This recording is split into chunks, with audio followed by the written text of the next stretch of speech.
Monsieur le Président, on se croirait ces jours-ci dans le système judiciaire québécois au Monopoly libéral.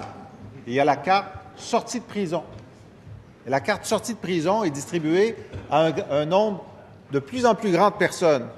Déjà en 2011, 31 Hells Angels accusés dans Shark ont été relâchés complètement. Le 9 octobre 2015, 5 Hells relâchés en raison de délais déraisonnables. En conséquence, le 31 août dernier, 35 autres qui avaient plaidé coupables ont vu leur peine réduite. Le 26 mai, un autre accusé également dans l'affaire des Hells a un arrêt de procédure. Le 14 septembre 2016, Robert Bonomo, fondateur du chapitre montréalais des Hells, également relâché. Le 2 septembre, 9 accusés sur la base de l'enquête de l'enquêteur Benoît Roberge, également relâchés. Il y en a des trafiquants de drogue, des gens qui sont accusés de fraude et d'abus de confiance, par exemple dans le cas du maire de Mascouche.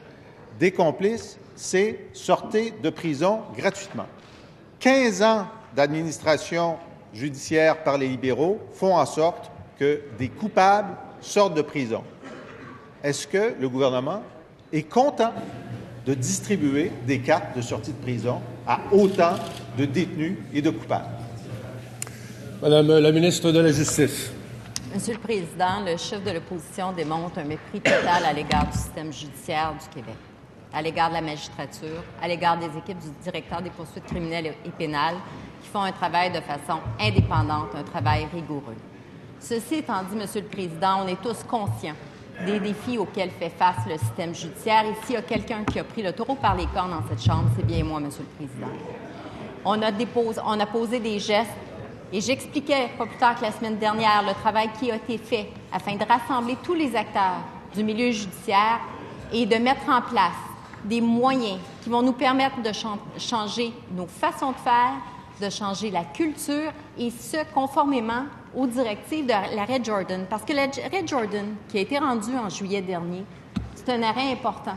C'est un arrêt qui a apporté des balises très claires auxquelles toutes les provinces doivent faire face et à travers lesquelles il émet des délais à travers lesquels les dossiers doivent être traités. Mais vous savez quoi, Monsieur le Président? On va répondre à ce défi-là. On va répondre aux défis lancés par la Cour suprême et on va changer la culture à l'intérieur du système judiciaire, je vous le garantis. Première complémentaire, Monsieur le chef de l'opposition officielle. Les libéraux ont eu 15 ans pour changer le système. Ils ont eu 15 ans. Qu'ont-ils fait? Ils ont réduit les budgets. Ils n'ont pas nommé suffisamment de juges. Ils n'ont pas nommé suffisamment de procureurs de la Couronne. Du mépris. Alors, que dit-elle au juge en chef de la Cour supérieure, Jacques Fournier, qui dit « Ces échecs risquent de miner la confiance du public envers la justice ». C'est le juge de la Cour suprême, de la Cour supérieure qui le dit. Et aujourd'hui, M. Coretti, un ami des libéraux, il part. Madame la ministre de la Justice, pour la réponse. Monsieur le Président, le juge Fournier fait partie de ceux et celles qui mettent l'épaule à la roue. Et là, le collègue fait référence à un point de presse que nous avons donné ensemble. Ensemble et à travers lequel nous avons identifié les mesures que chaque acteur allait mettre en place pour changer les choses. Mais, Monsieur le Président, moi, je me souviens, alors que le collègue chef de l'opposition était conseiller d'un gouvernement qui avait réduit le nombre de juges, réduit le nombre de juges à la Cour du Québec, réduit le nombre de juges à la Cour supérieure par des amendements à la loi sur les tribunaux judiciaires. C'est mon collègue, le leader du gouvernement. En deuxième complémentaire, Monsieur le chef de l'opposition officielle. C'est toujours la faute des autres. Ils ont été là 15 ans, c'est toujours la faute des autres. Mais bientôt, là, qui pourrait avoir sa carte de sortie de prison à cause des délais trop longs? Est-ce que c'est Gilles Vaillancourt, qui était protégé par le premier ministre Charest? Est-ce que c'est Nathalie Normando, l'ancienne vice-première ministre libérale?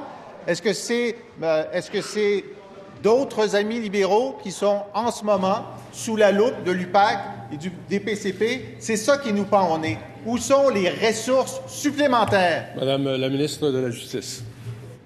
Monsieur le Président, ce que j'expliquais avant, dans la deuxième réponse, c'est que le gouvernement du Parti québécois avait réduit la loi avait apporté des modifications à la loi sur les tribunaux judiciaires pour réduire le nombre de juges. Alors, en 2012, c'est le leader actuel qui a modifié la loi afin d'ajouter des ressources à la Cour du Québec et à la Cour supérieure. Et les postes sont comblés. Les juges sont en place. Nous avons créé le directeur des poursuites criminelles et pénales, une instance indépendante de toute pression politique et médiatique.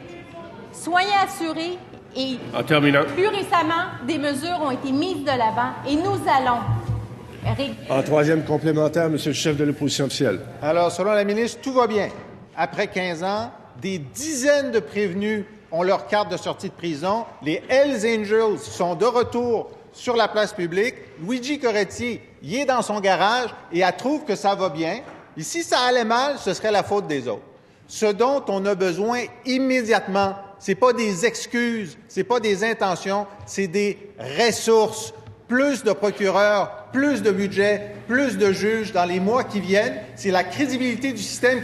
Madame la ministre de la Justice.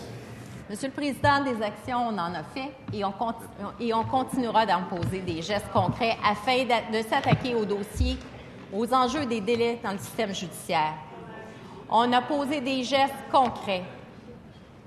Et, Monsieur le Président, le mépris que le chef de l'opposition a à l'égard du système de justice... Question de règlement, Monsieur le ministre, Monsieur le leader de l'opposition. Monsieur le Président, c'est la deuxième fois qu'elle utilise le terme mépris, nous prête des intentions. Elle peut répondre factuellement sur la réalité d'aujourd'hui, parce que c'est une question... Très bien. Alors, écoutez, Monsieur le leader du gouvernement. J'ai déjà eu l'occasion de le dire, Monsieur le Président. Si on commence à analyser les intentions prêtées, je crois que vous allez, du côté de l'opposition, déclarer des victorieux à chaque occasion. Moi, je vous demande votre collaboration. Le terme a été utilisé des deux côtés de la Chambre ce matin, alors votre collaboration. En terminant, Madame la ministre de la Justice. Monsieur le Président, concernant le dossier auquel le collègue fait référence et qui était dans les médias aujourd'hui, j'inviterais à de la prudence parce que les partis sont actuellement en conférence de gestion au moment même où on se parle.